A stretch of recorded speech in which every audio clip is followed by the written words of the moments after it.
Happy Kids TV.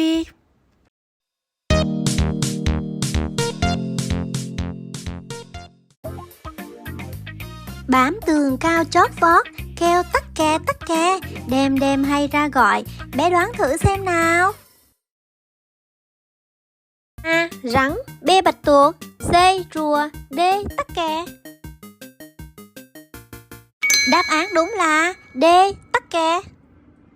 Tắc kè có khả năng đặc biệt gì bé ơi? A. Bay lên trời, B. Đổi màu da, C. Hát vang. Đáp án đúng là B. Đổi màu da.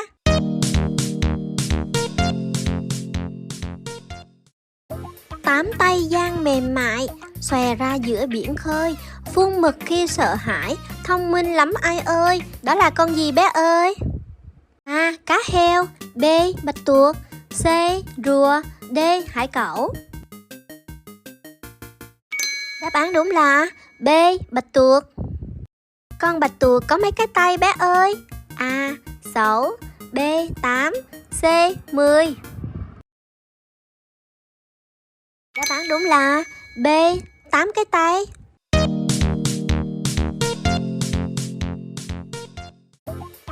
Lông sặc sỡ nhiều màu, bắt chước tiếng người nói, hay kêu ríu rít vui. Ai đây bé đoán xem nào? A. Chim công, B. Gà trống, C. Chim vẹt, D. Cá ngựa. Đáp án đúng là C. Chim vẹt. Chim vẹt có khả năng đặc biệt gì bé ơi? A. Hót du dương, B. Bắt chước tiếng người, C. Bắt cá giỏi. Đáp án đúng là B. Bắt chước tiếng người.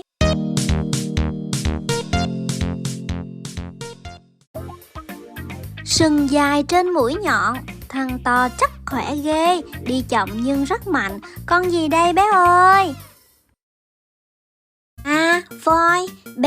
Tê giác, C. Hổ, D. Ngựa. Đáp án đúng là B. Tê giác. Trên mũi tê giác có gì đặc biệt bé ơi? A. Một cái sừng, B. Cái lông dài, C. Một chiếc mỏ.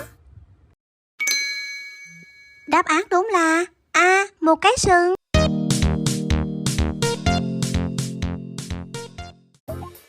Nhỏ xinh hình uốn lượn, trông giống chú ngựa con, bơi lắc lư dễ thương. Ai đây bé đoán luôn nào? A. Mèo, B. Cá, C. Chim cánh cụt, D. Cá ngựa. Đáp án đúng là D. Con cá ngựa. Con cá ngựa có hình dáng giống con gì bé ơi? A. Con voi, B. Con ngựa, C. Con cá mập. Đáp án đúng là B. Con ngựa.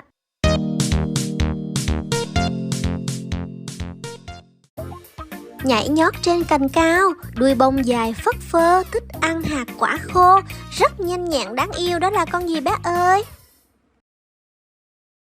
A. Mèo, B. Chim, C. Sóc, D. Kỳ nhông.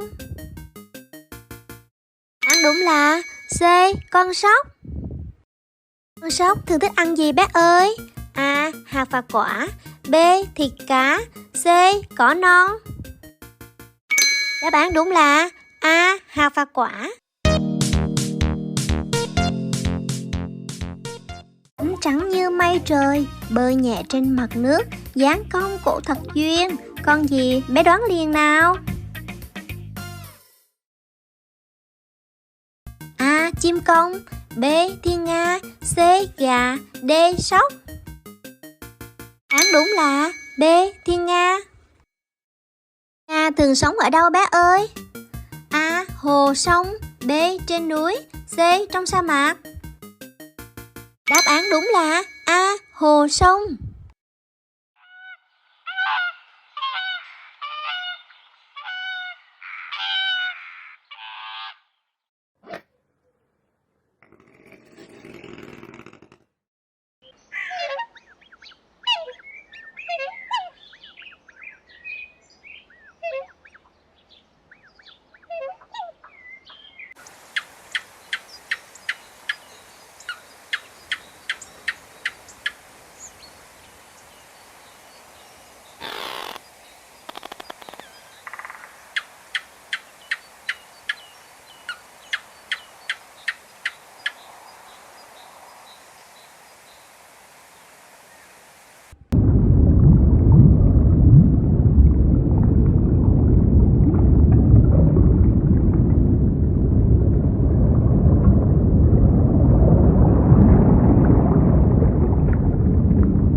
Các bé ơi, hãy like và đăng ký kênh nhé.